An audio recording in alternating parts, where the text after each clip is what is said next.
What's up, guys? Welcome back to the channel. We got the Purple Nurple here today, and we got some brand new seats for it. These are the Prisma line from NRG. Went with the, I forget what gray they called it, but whatever, it's gray. And it matches kind of to the wheels, kind of, sort of. The wheels are a little bit darker. I think the wheels match the toolbox better. Just about, yeah. Yeah, pretty much. It's okay though. I think it'll still look good. It goes with the theme of like the purple and the gray. So now the next issue is getting these mounted. Now everybody knows that it's a terrible problem trying to get S13, S14 seats mounted low enough because of how the floor is. So you can buy the planted brackets, and I'm pretty sure those are like $200 per side, so you end up spending $400 on just brackets. So we're trying to go a different route. These are the cheap, just off Amazon. And if you look at the planted ones, they basically just use the side rail and they don't have a cross piece. So plan is that I'm going to cut these cross pieces out, and then actually I'm not even going to use this is the normal mount that comes on the side of the seats when you buy them, and honestly it doesn't get low enough. So I'm trying to explain this well to you guys, but basically when the seat is sitting on top of this, the actual seat can't go lower than obviously this bracket. So if we cut this out of the middle, I can get the seat to sit down low in between the two brackets. So that's what we're gonna attempt with this. And I might even I have some other smaller little brackets. I believe these are like sparkle brackets. So we're gonna get to cutting and trying to fit different things and see what we get going. Every little bit helps, right? Yeah. All right, guys, so I've been working on modifying those brackets. However, I realized that I needed to get the harness bar fully installed before bolting in the seats, because then that would make it a pain. So let me get some light in here, as you can see. All right, so the harness bar is in, along with drilling the holes through here down to the bottom seatbelt mount. So that looks good. I actually bought, I'll show you the box in a minute, but got a this is a UTV sound bar. So that'll give us some music in here while we're cruising around, and it came with a remote, which I'll mount up here. But that's pretty cool. We'll have a little more on that later.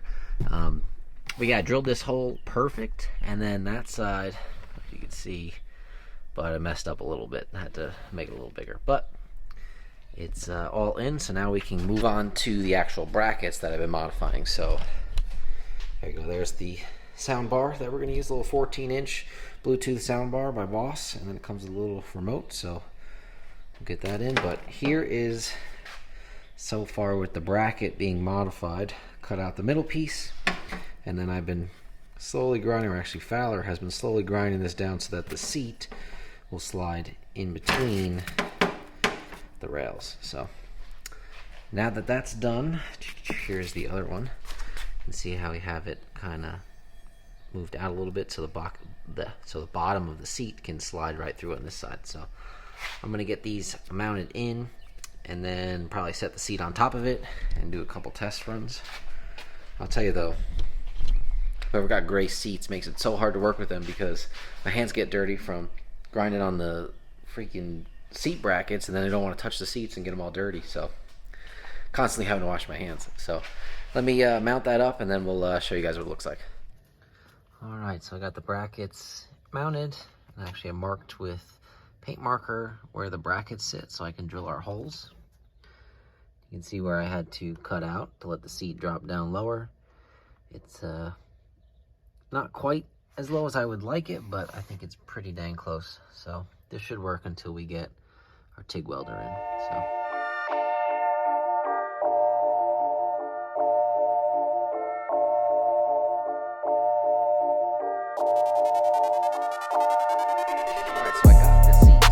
In the 240, and actually we'll show you this in a minute, but the water pump actually kind of blew up. I'll show you this one. I was working on some wheels over there. The back of this water pump is all bolted on, but on our other one it's just a press fit, and as soon as I shut the car off it exploded out the back. So we're going to change that out in a minute. But here's a look at the seat. Seat's mounted. We got these other brackets in there and these trimmed out so that the seat can sit lower. And honestly, I'm gonna hop in there. It's not too bad. I guess you can kind of see decent amount of space. I would like to sit maybe just a hair lower, but I think for the price of these versus the other ones, this works out pretty well. So also need to figure out something with this steering wheel since it just pops off. So we'll get something for that coming soon. Oh, get out of here. All right, so let's go ahead and change this water pump out, and then we'll get it to do a startup video outside. And we gotta show you, look how clean the garage is. Look at all this space over here. Here, all the space. We got Tyler's 50. We got the front end, the cab, and the bed all taken off. Here's Winnie. All the space over here, look at all this. Room for activities, right, Winnie? Just gonna drool. So we got his frame here. He's got a bunch of work he's got to do here. So we'll slowly start to get some videos together for a part 2 on this, right, Tyler? Yes, sir. All right, but Paint and body, right? garage finally cleaned up. So like I said, let's go ahead and do the water pump.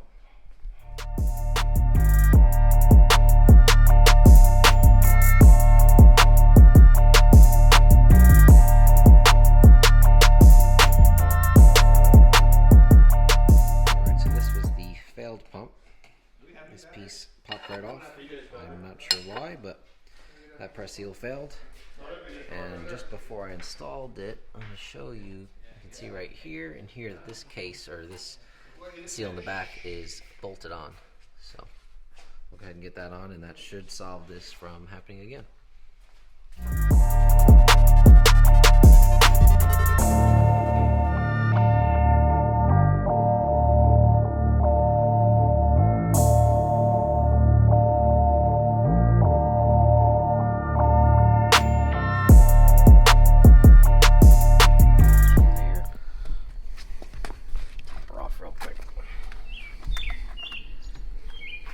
Man, she looks good in the sun, though. That purple. It's pretty dirty still. I can honestly say I've never liked another purple car. It sounds like, obviously like a Ferrari or a Lamborghini or something. Yeah, you don't often see that. No. All right. Well, cycle it off.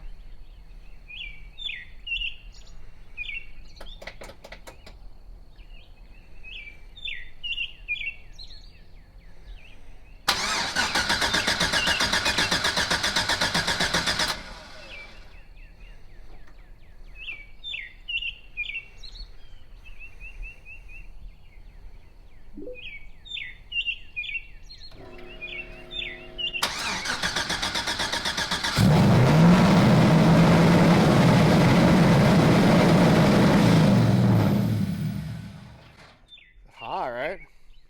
Yeah, so I guess it didn't set it all the way down. So now it's idling super high. You got a screwdriver? So And then you just cut the idle down? no, but then it's not going to be right the way he wanted it. I got a message, Jason. Showing the sensors. It's like not happy with the software version and stuff. It gets like an error all the time, but it still seems like it works. Yeah. So I'm not sure. Yeah.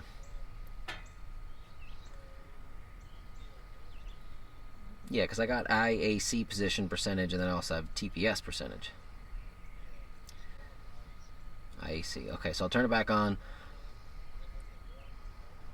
Yep. Okay. It should be okay. Inverse. Gotcha. All right, let me give that a shot. Let's see. So what's the deal? So apparently your IAC position and your your TPS position are like inverse of each other or something. So what we're going to try to do is, the way I did it before, hosed everything up by doing it when the car was off. So we'll turn the car back on. It was already pretty much all the way warm. It was at like what, 180, something like that. It stayed at 180, yeah. Yeah. And then we will try and get the IAC position to 10%, and then we'll, I guess, shut it off throttle position reset, and then it should be at good idle then. So.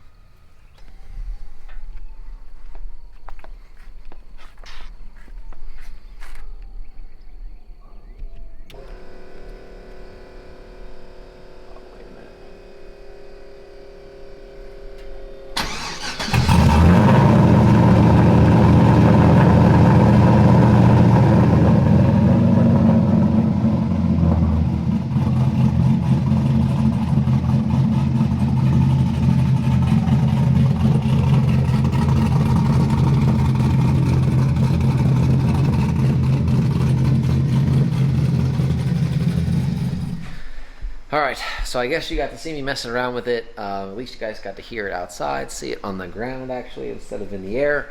I'm gonna be honest with you, I don't know exactly what I'm doing with the whole tuning thing. It's really new to me, and Jason is the man, so he was calling me and trying to walk me through it.